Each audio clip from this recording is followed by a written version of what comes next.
Gaza hospitals have ended up in the crosshairs as Israeli forces continue their operations against Hamas. Now, Israel is blaming Hamas for using medical facilities as a shield, while Israel has been asked to take responsibility for harming innocent civilians as it targets Hamas militants. For more, we are joined by Ezzedine Fishere this morning. Welcome. Thank you. Thank you for having me. Sure. Like I mentioned, Israel condemned Hamas for using hospitals as human shields, saying that Hamas has placed command centers under and near hospitals. Now, is that so? I mean, who is to blame, really? Well, it's very hard to answer this question, obviously, because it's only if you're on the ground and only if you're a military, an Israeli military or a Hamas leader, you would know the real answer. And the problem is, it doesn't really matter what you and I think. What matters, what's going to decide the behavior of the Israeli army is the Israeli perception.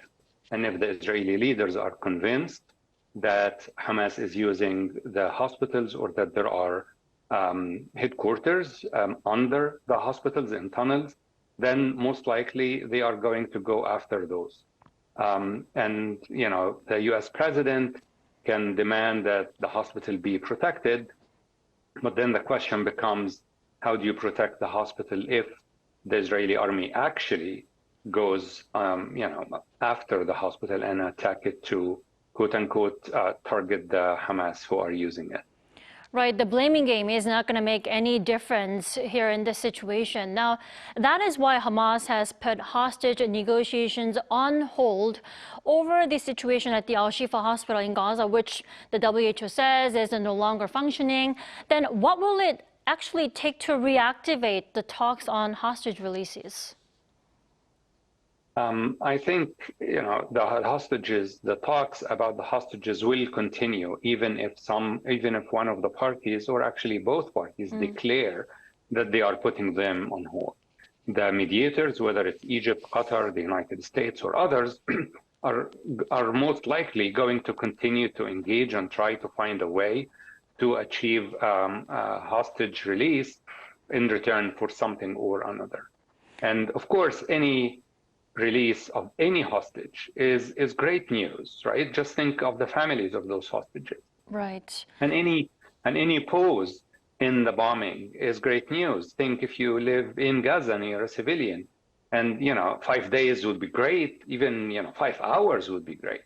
But the question continues to be difficult to answer. What happens after you release, say, the 50 or the 70 hostages?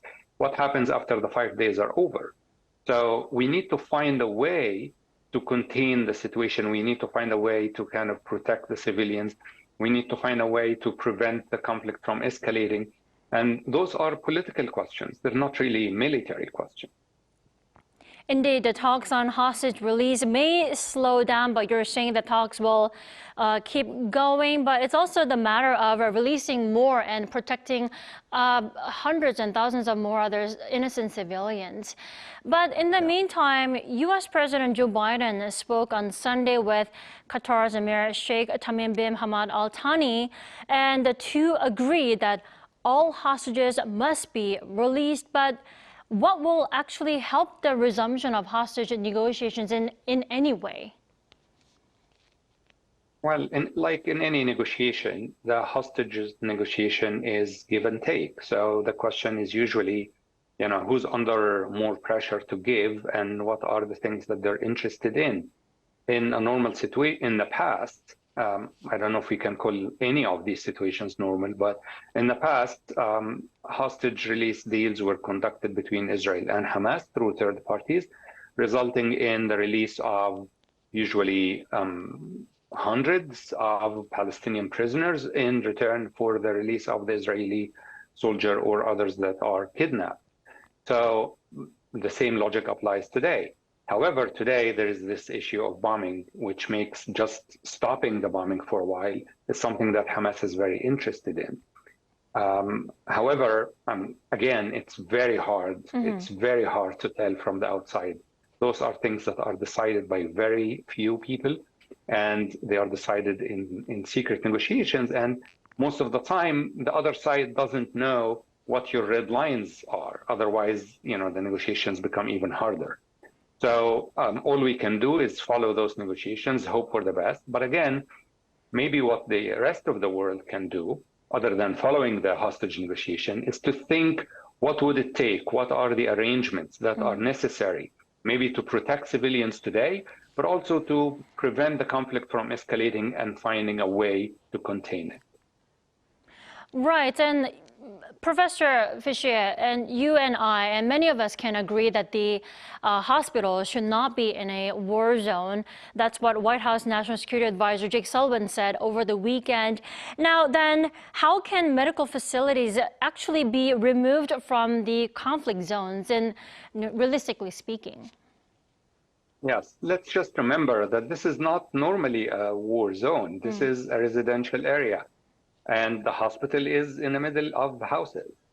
Anyway, now that it has become a war zone, the practical question is how to protect the hospitals from bombing and at the same time reassure Israel that those hospitals are not used by Hamas fighters, whether on the ground or under the ground.